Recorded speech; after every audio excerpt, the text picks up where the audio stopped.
बसलेले माझे बंधू आणि माझ्या भगिनी आणि मान्यवर बसलेले मोदी मंत्री, कारण आता इथं सगळीच व्यक्ती, सगळ्यांना मी शुभेच्छा देते. सगळी व्यक्ती इथं कागद घेऊन बोलते, कोणी मोबाईल घेऊन बोलत आहे. आणि मला तो कागद आणि मोबाईल काही कळत नाही, कारण मी शाळा शिकले नाही, कधी शाळेची पायरीच नाही येंगेल. पण आज रोज एका कॉलेजवर उभी आहे लेक्चर द्यायला. हा माझ्या जीवनातला एक अभिमान आहे. तर सगळ्यांना आज याच ठिकाणी तुळजाभवानीच्या याच्यामध्ये मला बोलवलं, तर माझा सुद्धा सगळ्यांना मी शुभेच्छा देते. माझ्या 2 शब्दाला सुरुवाती करते. आता इथं जे मला बोलवलंय, तर मी फक्त शेती शाळा शिकले आणि एक निसर्गाची शाळा शिकले आणि मी फक्त शेतीबद्दलच सगळ्यांना बोलणार आहे. आपण शेती कशी पिकवावी, आपलं चांगलं काय आहे काय नाही. आता सगळे शेतकरी शेती तर इकडं खूप चांगली पिकते आणि इकडं पाणी पण आहे. मला माहिती आहे आमच्या भागामध्ये दुर्गम भाग आहे, अजून रस्ते पण नव्हते, आताचे रस्ते सुरू झालेत. आणि पाणी तर नाहीच आहे अजून, उन्हाळ्या दिवसाला प्यायला पाणी नाही आहे. पण एवढं मी जे शेती केली, मी स्वतःच्या अनुभवातून केली. मला कोणी शिकवलं नाही, कोणी सांगितलं नाही.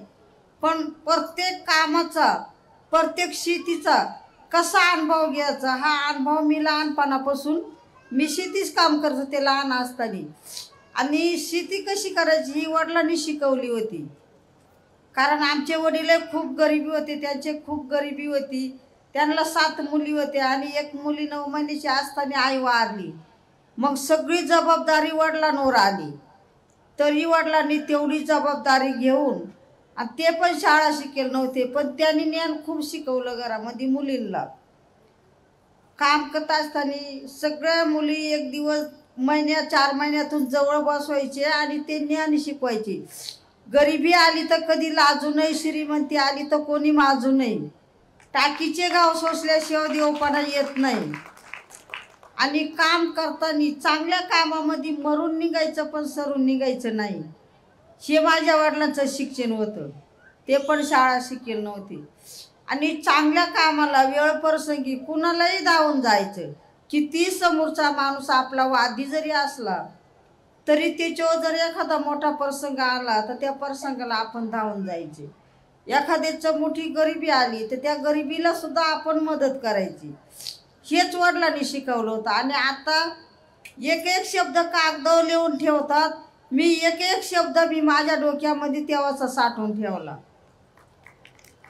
आणि 7 मुली होत्या, वडिलांचा एक शब्द होता मुलींना, जिथं दिलंय तिथंच राहायचं, पण माझ्या नावाला बट्टा नाही लावायचा. आणि आता आपल्याच मुली, आपण काय म्हणतोय, नाही जर एखाद ठिकाणी सासुरवास असला किंवा दारुडे असलं तर दे बाई सोडून आपण दुसरं लग्न करून देऊ, असंच आपण बोलतोय आता. पण पूर्वी असं नव्हतं. आणि सगळं शिक्षण वडिलांच्या नावाखाली सगळं एवढं करून माझं 12 वर्षीच त्याच गावामध्ये लग्न झालं. आणि लग्न झालं, एवढा खडतर परवास आला, तर खूप खडतर परवास आला. सासरण माहेर एकच गाव, 12 वर्षीच लग्न झालं. पण तेवढा खडतर परवास वडिलांच्या नावासाठी मी सगळा काढला, कारण वडील बोलले होते ना नावाला बट्टा नाही लावायचा म्हणून. मी 25 वर्षे गायच्या गोठ्यामध्ये परवास काढला. मी 4 बाळांना गायच्या गोठ्यामध्ये जन्म दिला, पण कधी दवाखाना, गोळी, औषध कधीच माहिती नाही. 12 दिवसाचे 5 दिवसाचे बाळ पाठीची बांधायचे आणि 1-1, 2-2 किलोमीटर कामाला जायचे, तरी दवाखाना, गोळी, औषध कधीच माहिती नाही. आणि नंतर मला लहानपणापासून समाजात चांगलं काम करायची अपेक्षा होती. पण आपला परवास खडतर, आपल्याला कुणासंग बोलून देते नाही, कुठं जाऊन येऊन देते नाही. आणि आपण शिकलेली नाही लिहिता येत नाही, वाचता येत, आपण काय समाजात चांगलं काम करणार आहे, ही माझ्या मनाची दडदडी होती. मी ऊसतोडी कामदार होते. मी जवळजवळ 10 वर्षे ऊसतोडी कामदार केलं टायरवर. आणि ऊसतोडी कामदार जे होते त्याच टायमाला मी बचत गट तयार केले. बचत गट तयार करून 10 रुपयापासून बचत गट तयार केली. आणि बचत गटामध्ये 1 केले, 2 केले, असे बचत गट तयार करायला लागले. पण त्याच्यातही मला खूप अडचणी आल्या, का तर मी शिकलेलीच नाही ना, मला लिहिता वाचताच येत नाही काही. माझ्या मोठ्या मुलाने 10वीची शाळा सोडली आणि त्याच्याकडून मी लिखाण काम करून घ्यायला लागले. तेव्हा मग बचत गट सुरळीत चालले. असे भरपूर बचत गट केले. बचत गट करीत असताना मी ऊसतोडी कामदार होते. ऊस तोडून गेले का घरी हाताला काही काम नसायचं. आमचा खूप दुर्गम भाग आहे. मग मी रोपं तयार करू लागले. रोपं तयार करता करता पाऊस पडला का बचत गटाच्या महिलांना 1-1, 2-2 रोपं द्यायची. त्याच्यानंतर हळदी कुकाचा कार्यक्रम घेऊ लागले. हळदी कुकाला पण काही वाण घ्यायला माझ्याकडे पैसे नसायचे. मी हळदी कुकाला 1-1 वाण म्हणून रोपच देऊ लागले, जेवढ्या महिला येतील तेवढ्या. आणि पाणी डोक्यावर आणायचं किंवा बैलगाडीनं आणायचं, त्याच्यातून रोपं तयार करायची. आणि 5 वर्ष मी रोपं दिले आणि आता मी बियाचे पाकिटं देते. पण अजून वाण म्हणून बाजारातलं काही दिलं नाही, बियाचे पाकिटं देते. तर हे रोपं तयार करून बचत गटांना देता देता बाईप संस्था आली. बाईप संस्थेची माझी ओळख झाली आणि त्यांच्या मार्फत मी रोपं देऊ लागले. मग त्याच्यातून मला 4 रुपये भेटू लागले. आणि त्याच टायमाला हा जेवढ्या घरामध्ये सुविधा होत चालल्या तसे घरामध्ये आजार सुरू झाले. मग मला 10 किलोमीटर 20 किलोमीटर पाठीची बाळा बांधायच्या दवाखान्यात जायचा. हा परिणाम माझ्या गावात माझ्या घरात सुरू झाला, घरातून गावात पण सुरू झाला. मग मला दवाखान्यात जाता जाता एक दिवस विचार करत आले. घरात आजार नव्हते, आपला एवढा खडतर प्रवास होता, कधी जेवण सुद्धा भेटत नव्हतं, तेव्हा आजार नव्हते. आणि आता एवढ्या सुविधा होत चालल्या, आता हे आजार येतात कुठून. विचार करते आले दवाखान्यामध्ये. माझ्या मनाला दुसऱ्या दिवशी घरी आले, माझ्या सगळ्या शेतीमध्ये फिरले, आजूबाजूची शेती पाहिली आणि एका आंब्याच्या झाडाखाली बांधावर बसले. त्या बांधावर बसून मी विचार केला का आपल्या घरामध्ये आजार सुरू झाले, मग हे कसे झाले. मग शेती का बघितलं, आपल्या शेतीमध्ये आपण पहिलं कोणतं बियाणं पेरत होतो, आता कोणतं पेरतोय. आपल्या शेतीत कोणत्या पिकं घेत होतो, आता कोणत्या घेतोय. पूर्वी शेतीला खत औषधं नव्हते रासायनिक, आता किती प्रकारचे औषधं देतोय, किती प्रकारचे रासायनिक खत मारतोय. हा मी माझ्या बांधव बसून विचार केला. आणि त्याच बांधव बसून माझ्या लक्षात आलं का ह्या केमिकल खतांमुळं आणि ह्या हायब्रिड बियाण्यामुळं औषधांमुळं घरामध्ये आजार सुरू झाले. मग मी ठरवलं माझ्या घरातलं सगळं बंद करायचं, माझ्या शेतातलं बंद करायचं. मी संध्याकाळी त्याचा मला खूप राग आला. मी म्हणले आजपासून मी घरात काहीच बघणार नाही. आणि 8 दिवस मी घरात काही बघितलं नाही. तर माझ्या घरामध्ये असा परिणाम झाला का माझा एक नातू आजारी झाला. त्याच्याकडे मी दुर्लक्ष केलं, तो घरातच नीट केला असता, पण दुर्लक्ष केल्यामुळं एवढा परिणाम वाढला. त्याच्या आई वडिलांनी तिला खेडेगावात 2 दिवस नेला, अकोल्यामध्ये 5 दिवस ॲडमिट केला, संगमनेरला 3 दिवस, संगमनेरातून नाशिकला पाठवलं. ते बाळा नाशिकला 2 दिवस ॲडमिट. आणि मला राग आला होता म्हणून मी गेले नाही. मी नाशिकला गेले, जवळ रुपया सुद्धा नाही राहिला दवाखान्याला. आणि तिथून ते बाळ मुंबईला पाठवायचे म्हणत. मग आता याला करायचं काय. एकच मंगळसूत्र होतं अंगो, एकच वाटी होती, ती मी नाशिकमध्ये मोडली आणि तिथून ते बाळ मुंबईला नेलं. मुंबईला नेल्यावर मला लोकांनी मदत केली, काही नातेवाईकांनी मदत केली. पण 1.5 महिना दवाखान्यात असताना 1.5 लाख रुपये लागले. हा परिणाम माझ्या स्वतःच्या घरात घडला. घरी आल्यावर मला शेती गहाण ठेवावं लागली, मला आवताचे बैल विकावं लागले, दुधाच्या म्हशी विकावं लागल्या. पण लोकांचा मी 1 सुद्धा रुपया नाही ठेवला कोणाचा. मग तिथून पुढं माझं कुटुंब ऐकायला लागलं. मग मी सगळं सेंद्रिय पद्धतीचं करू लागले. मी गावठी जी बियाणं माझ्याकडं होतं काही माझ्याकडं नव्हतं, मी गोळा करू लागले. मला कुठं एक बी दिसली गावठी ती मी आणली, तिचा वाढवा केला, 2 बियाचा वाढवा केला. एवढे दाणे भेटले तरी गावठी का तेवढेच आणायचे, तेवढ्याचाच वाढवा करायचा. मग माझं मी सगळं सेंद्रिय पद्धतीनं करू लागले, खाऊ लागले. माझ्या घरामध्ये मला त्याचा खूप मोठा अनुभव आला. मग माझ्या घरातले आजार बरे झाले, मला दुसऱ्याचे नादेख होत नाही. मी बचत गटांना सांगू लागले, नातेवाईकांना सांगू लागले. पण चांगल्या कामाला कोणी अडचण देतं आणि चांगल्या कामाला कोणीतरी नाव ठेवतंच, चांगल्या कामाला कोणी बोलतंच. मला खूप लोक बोलायचे, खूप नावं ठेवायचे, खूप हसायचे.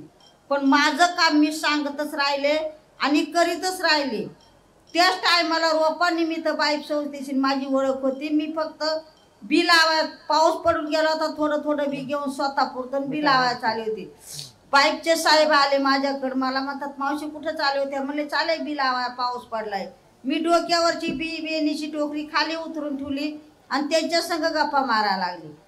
तर त्यांनी मला विचारलं कोणत्या बाजारची खरेदी आहे? म्हणले बाजारची खरेदी नाही, ही पारंपरिक घरची खरेदी आहे. त्यांनी मग विचारलं, लोक नवीन आणतात, नवीन करतात, तुम्ही का घरची ठेवली? मग मी त्यांना हा अनुभव त्यांना सांगितला. आणि हे जुनं सगळं बी आहे म्हणले, हे मी एक एक बी गोळा केलं, याची बाजारची खरेदी याच्यामध्ये काहीच नाहीये. आणि मी एक अनुभव सांगितला. ते गेले, ते तिसऱ्या दिवशी ना माहिती मला आली. तेव्हा मी असं राखेतून बी चाळीत होते मोठ्या प्रमाणात पेरायला. ते त्यांनी बघितलं, हे काय करताय? म्हणले पारंपरिक बी हे राखेमध्ये ठेवितो. यांनी ठेवल्यानं काय होतंय, मग राखेमध्ये बी मातीच्या मडक्यामध्ये कणगीमध्ये ठेवलं तर त्याची उगवण 3 ते 4 वर्ष जशी तशी राहते. 1 वर्ष जर पिकलं ना तर आपल्याला 3 ते 4 वर्ष पेरता येतं. तसं हायब्रिड बेन दरवर्षी घ्यायचं आणि दरवर्षी पेरायचं. मग हा अनुभव त्यांना सांगितला. त्यांनी व टेवशाला आथरली एक, आणि सगळे बेन करत होतं ना, जेवढे वाण तेवढे बाहेर आणायला सांगितले. त्याला 100 सव्वाशे वाण माझ्या घरात भेटला. पण त्या टायमाला मी म्हणत होते माझं सगळं गावठी आहे, माझं सगळं गावरान आहे, देशी आहे. ते नव्हते म्हणत. त्यांनी सगळे फोटो घेतले आणि सगळे सॅम्पल बांधले, सगळे तपास नेले. आता ते जुनं ते सोनं होतं ते सगळं दिवशी निघालं. आणि त्या बाईप संस्थेने एवढी मोठी मदत देऊन आज समाजात सगळ्या जगात काम केलंय. मग मी माझ्या शेतामध्ये सगळं पिकू लागले. तिथे शेतकरी गट बघायला येऊ लागले, बचत गट बघायला येऊ लागले. एका बीपासून किती उत्पन्न निघते हे मी शेतकऱ्यांना दाखवलं. एका काडीपासून किती फुटवा होतोय हा शेतकऱ्यांना दाखवला. आपण म्हणतो रासायनिक खत जर नाही टाकलं तर आपली शेती पिकत नाही. का पिकत नाही? आपली शेती चांगली पिकत होती. आणि जे गावठी आहे ना, हे ते सावतर मुलासारखं आपण बाजूला टाकून दिलंय. आणि हे हायब्रिड बियाणं घ्यायचं, हे पेरायचं, याला तेवढे खत, त्याला औषध, त्याला फवारे. आणि नाही बाजारभाव भेटला तर शेतकऱ्याला आत्महत्या करावं लागते. मग शेतकऱ्याची आत्महत्या जर थांबवायचं असेल ना तर आपल्याला परत गावठी बियाण्याकडे वळलं पाहिजे. आपल्याला परत जुन्याकडे वळून पाहिलं पाहिजे. आणि ते करून आपली माती वाचवली पाहिजे. खरं जर आपली माती वाचवली तरच आपली पुढची पिढी चांगली सक्षम घडणार आहे. आणि माती जर संपली तर आपली पुढची पिढी काय करणार आहे? काय करणार आहे आपली पुढची पिढी? काल मी एक ठिकाणी कार्यक्रमाला होते, तिथे सगळे डॉक्टरचे टोल होते. आणि मी विचारलं, माती जर संपली किंवा माती जर आजारी झाली तर तिला एखादा डॉक्टर भेटेल का म्हणून? आजपर्यंत कोणीच नाही सांगितलं का मातीला एखादा चांगला तज्ञ डॉक्टर भेटेल म्हणून. नाही भेटत. आपण आजार झालो कुठंतरी ॲडमिट होतो, कुठंतरी एखाद्या हॉस्पिटलमध्ये जातो. काही कॅन्सर आजार सुरू झाले, माणसाचं आयुष्य कमी झालं, कुपोषित बाळ जन्माला येऊ लागले, बाळ काचात ठेवायला लागले. मग हा परिणाम कोणी जाणून घेतच नाही ना. हे का होतंय हे स्वतः आपण जाणलं पाहिजे. आणि हे सगळं आपल्या खाण्यातून होत असते. आपण काय खातोय ना हेच आपल्याला माहिती नाही. आपण सगळं पैसे देऊन विष घेतो, ते आपण खातो आणि कुठंतरी आजाराला बळी पडतो. मग आपल्याला जर आजार कमी करायचा असेल तर आपण जेवणाचा विचार केला पाहिजे. आपल्या शेतीमध्ये आपण काय पिकीत होतो हा विचार केला पाहिजे. तुमच्या मागं तज्ञ भरपूर आहेत. आमच्या अजून ग्रामीण भाग आहे तिथपर्यंत कोणी येत पण नाही. पण स्वतःचं ज्ञान मला हे कोणी शिकवलं नाही. पण मी एक ह्या काळ्या मातीचं नातं जोडलं आणि एक निसर्गाची शाळा शिकले. आणि मला ह्या पाना फुलांनी शिकवले. तेच रोपं मी तयार करत होते. आज प्रत्येक ठिकाणी एक एक रोप. आता मला खूप अभिमान वाटला इथं रोपं देतात म्हणून. आणि इथं मी भरपूर पाहिलं, सरांनी खूप काय रोपं काम केले. हे रोपांचं काम एक एक रोप जगलं न उभं राहिलं तर एक एक मुलंच आपलं स्वतःचं उभं राहते. आमच्या ग्रामीण भागामध्ये महिला बचत गटाला मी झाडं दिले तर प्रत्येकाच्या दारात एक पेरूचं झाड, एक लिंबाचं झाड, शेवग्याचं झाड, हातग्याचं झाड, कढीपत्ता, हे एक एक पेरू एक एक मूल सकाळची पिकले तोडून खाते ना, तो मला एक अभिमान वाटतोय. समजा शेवग्याचं काय असेल, शेवग्याच्या शेंगा तोडून त्याची भाजी केली, तो अभिमान वाटतो. पैशासाठी आम्ही कोणी काम करतो पण कोणीतरी समाजासाठी करा, समाज चांगला घडवा, आपल्या पुढच्या पिढीचा विचार करा। मी जे काम केलं, मी कधी पैसा म्हणले नाही, कधी फायदा म्हणले नाही, कधी एवढं मोठं काम होईल म्हणून माझ्या स्वप्नातही पण नव्हतं। पण हे काम आता अख्ख्या महाराष्ट्रात गेले। याच्यातून मला नारी शक्ती पुरस्कार, पद्मश्री पुरस्कार भेटला राष्ट्रपतीच्या हाताने। पण मी म्हणते तो पुरस्कार आजही माझा नाही, आज हा तो पुरस्कार ह्या काळ्या मातीचा आहे, त्या काळ्या आईचा, माझ्या बियाचा, माझ्या शेतकरी बांधवांचा। असे एक रूम भरला, एक मोठं घर भरले पुरस्कारांनी, पण मला त्याचा काही अभिमान नाही। फक्त तुम्ही शेती विषमुक्त पिकवा। मी शेतकऱ्यांना करून दाखवलं, 4 जाती हायब्रिड भात लावले, 4 जाती गावठी भात लावले, रासायनिक खत दिलं कोणतंच दिलं नाही, सारखीच माती सारखंच पाणी। जे हायब्रिड वाण होते त्याला लोंबी सुद्धा आली नाही, आणि जे गावठी वाण होते त्याला दाणे आले। मग का गावठीला पीक येत नाही? कारण त्याला खाद्य गावठी आहे ना, नुसतं मातीच्या आधारावर टाका, ते स्वतःच्या ताकदीवर येईल, ते हवेवर येईल।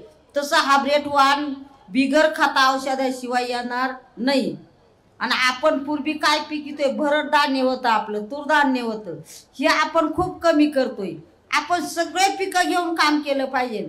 आपण नुसती सोयाबीन करतो, नाही सोयाबीनला बाजार भेटला तर शेतकरी कर्जबाजारी होतो। आपण नुसता ऊस पिकितो, नाही ऊसाला भाव भेटला तर शेतकरी कर्जबाजारी होतो। मग तुम्ही सगळं पिकं घ्या ना, थोडे थोडे सगळं घ्या। आमचं नुसतं वरच्या पावसावर पिक आहे, पण सगळं घेतात, चवळी, उडीद, खुरासणी, नाचणी, वरई, भात, वाल, घेवडा, सगळं पद्धती घ्यायच्या, सगळं थोडं थोडं बारणांवरून पिकं घ्यायची, पण सगळे घ्यायचे। एक पीक गेलं तर दुसरं पीक आपल्या पदरात पडत आहे। आणि हा ऊस, सोयाबीन किंवा कापूस आपण साठवून ठेवीत नाही त्याला। तसे धान्य, ज्वारी जर पिकली ना, मग आपलं मुख्य खाद्य काय आहे? ज्वारी आहे, बाजरी आहे, भात आहे, नाचणी आहे, वरई आहे, मठ आहे, मूग आहे, तूर आहे, हे आपण 2 वर्ष साठवून ठेवतो, नाही बाजारभाव भेटला तर। तसा ऊस तर आपण साठवून ठेवत नाही ना, त्याला टाइमच द्यावा लागतो ना, बाजार असो किंवा नसो। मग आपण हे केलं पाहिजे, याच्याकडे पाहिलं पाहिजे। आणि मी समाजाला सांगते, ज्याच्यामध्ये चमक आहे ना त्याच्यात धमक नाहीये, जे दिसायला चांगलंय ते आरोग्याला घातक आहे। मग काय काय खायचं, काय ठेवायचं हे आपण ठरवलं पाहिजे। आपल्या शेतीमध्ये कोणतं पीक घ्यायचं, कोणतं नाही घ्यायचं हे आपण ठरवलं पाहिजे। आणि जाता जाता माझ्या शेतकरी बंधूला माझी कळकळीची विनंती आहे, फक्त कोणतेही पिकं घ्या, पण माती वाचवा इथून पुढं। कारण जगाचा पोशिंदा हा शेतकरी आहे। मग शेतकऱ्याला, आपल्याला पुढची पिढी जर चांगली घडवायची असेल तर आपण माती वाचवली पाहिजे। आज तरी आपली माती थोडी बरी आहे, इथून पुढे जर माती संपली ना तर तिला काहीच भेटणार नाही। मग आपण तिच्यासाठी जीवामृत बनवलं पाहिजे। मी बचत गटाला शिकवलं, जीवामृत बनवायला शिकवलंय, गांडूळ खत बनवायला शिकवलं, कंपोस्ट खत बनवायला शिकवलं, कीटकनाशक औषधं बनवायला शिकवले। आमचे सगळे घरच्या घरी आहेत, एका बचत गटाला बनवायचे आणि 4 बचत गटांना द्यायचे। आता औषध कशाचं बनवायचं फवाऱ्याला? कडुलिंबाचा पाला, सीताफळीचा पाला, ह्या गुलछडीचा पाला, जेवढे कडू झाड आहेत ना तेवढाचा पाला गोळा करायचा, त्याच्यामध्ये लसूण, आलं, मिरची, आणि ते 14 दिवस डरमीत हलवायचं, आणि त्याचा पुढं फवारा मारायचा। कुठल्याच फवाऱ्याची गरज नाही, पण हे आपण करीत नाही। आणि ह्या कामाला सुरुवाती केली ना तेव्हा मला कंपनीवाल्याने खूप मोठा विरोध केला, कृषी खात्याने विरोध केला, औषधाच्या कंपनीवाल्याने विरोध केला। काय त्या राय मावशीचं ऐकत्या, ती कुठं शिकलेली आहे, तिनं काय खरंय? आपण एवढं शिकलो, आपण एवढ्या डिग्र्या केल्या, आपण एवढं संशोधन केलं, हे आपलंच खरं वाटणार। पण मी एकच शब्द वापरला, कधी ना कधी राय मावशी एक अडाणी आहे, आणि ह्या अडाणी बाई जे काम करते ना याच्याकडे तुम्हाला सगळ्यांना वळावं लागेल।